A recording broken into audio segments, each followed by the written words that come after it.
Et bonjour à tous, aujourd'hui on va parler d'un sujet assez peu traité en jeu ou en vidéo. Je me suis rendu compte que c'était un point assez flou pour pas mal de débutants, donc aujourd'hui on va aborder deux choses principales. On va voir d'une part cette façon d'améliorer votre XP, et dans un second temps je vous donnerai les tips pour monter du level 1 au level 230 le plus rapidement possible. On peut commencer tout d'abord par revenir sur le principe de la sagesse. En effet, la quantité d'expérience que vous allez récupérer en faisant des combats se base par rapport à une caractéristique de votre personnage, la sagesse. La sagesse va augmenter votre XP reçu de 1% par point et est limitée à 200. Il est donc théoriquement possible d'avoir une XP multipliée par 3 durant tous vos combats en étant attentif à vos différents boosts de sagesse. Pour améliorer votre sagesse, du coup, 7 astuces. Premièrement, faites partie d'une guilde. Dans Wakfu, les guildes vous donnent des bonus. Plus la guilde est montée et au level, plus il y aura de bonus pour ses membres. Faire partie d'une guilde permet notamment de récupérer 10 de sagesse. En deuxième point, pensez à respecter les zones dans lesquelles vous vous trouvez. Vous avez en effet de moins 10 à plus 60 de sagesse dans chaque zone dans laquelle vous combattez. Il s'agit de ce qu'on appelle le bonus de région. Pour obtenir le bonus de région à son maximum, il suffit de surveiller et respecter les volontés des maîtres du clan de chaque zone. En effet, chaque zone a ses propres ressources et monstres, que ce soit les arbres, les plantes, les fleurs, les monstres. Mais les maîtres du clan n'aiment pas que vous fassiez n'importe quoi sur leur territoire, il faut pas tout péter, faut pas tout détruire sans replanter, etc. Ça fait un peu partie de la base écologique de Wakfu. Il va donc falloir veiller à ce que l'écosystème reste sain.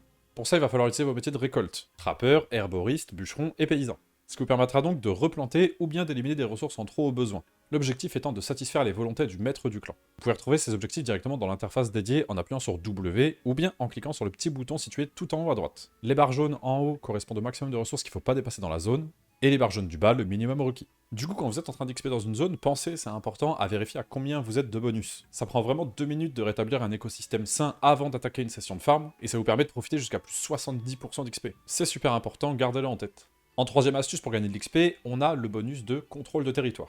Selon la nation que vous avez sélectionnée lors de votre départ d'Astrub et les territoires qu'elle contrôle, vous obtiendrez alors un bonus de plus 15 à plus 30 de sagesse supplémentaire. C'est en revanche évidemment assez compliqué de contrôler ce bonus étant donné que les territoires varient du jour au lendemain. Par exemple, la zone de Kalba peut appartenir à Bonta un jour et à Brakmar le lendemain. C'est donc des bonus qui vont pas spécialement dépendre de vous en tant que joueur, mais qui sont quand même à surveiller et à garder dans un coin de tête. Si vous hésitez entre deux spots de farm, regardez s'il y en a un qui appartient à votre nation. Vous pourrez le voir tout simplement en regardant vos différents états en haut à droite et en voyant si vous avez le bonus de contrôle de territoire.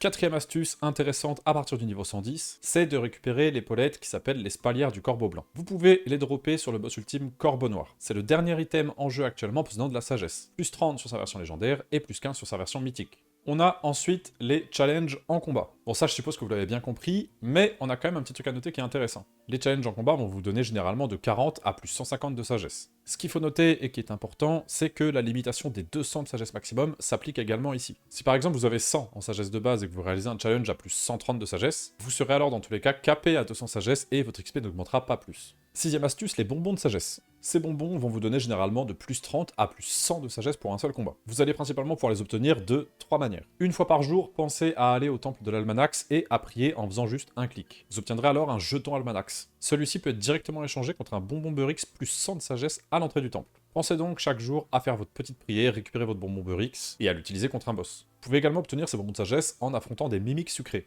Les petits coffres roses qui apparaissent de façon aléatoire pendant vos donjons. Il suffit de tuer la mimique avant que le combat se termine, et vous récupérerez très souvent un joli bonbon de sagesse à la fin du combat. A noter aussi que durant tous les événements spéciaux en jeu, que ce soit Noël, Pâques, etc., c'est pas forcément des bonbons, ça peut être plein de choses différentes, mais ces friandises vont généralement booster votre XP. On a généralement plus 30 à plus 50. Pensez donc bien tout simplement à les consommer. Enfin, septième astuce, c'est les potions de sagesse. Il est possible dans la boutique de Wakfu de vous procurer contre 500 Ogreen une potion qui augmentera pendant 2 heures votre XP de plus 50%. Le plus important avec cette potion, c'est qu'elle permet de dépasser le cap max des 200 sagesse. Vous pourrez ainsi avoir 200 de sagesse plus 50%. C'est une potion qui est super intéressante à prendre si vous faites vraiment une grosse session XP de 2 heures. À vous de voir après si vous souhaitez vous en procurer en argent réel ou bien tout simplement en Ogreen avec vos kamas en jeu. Vous voilà donc à présent avec une bien meilleure base pour XP et être globalement à 200 sagesse sur quasiment tous vos combats. Il va être temps maintenant du coup d'optimiser au mieux votre parcours du level 1 au level 230. Et pour ça, je vais vous renvoyer tout simplement vers mon site wakfu.guide que je mets dans la description. Vous pourrez y retrouver le listing de tout ce que je viens de vous expliquer en introduction d'article. Et après, vous retrouverez du level 1 au level 230 tous les meilleurs endroits et astuces pour XP.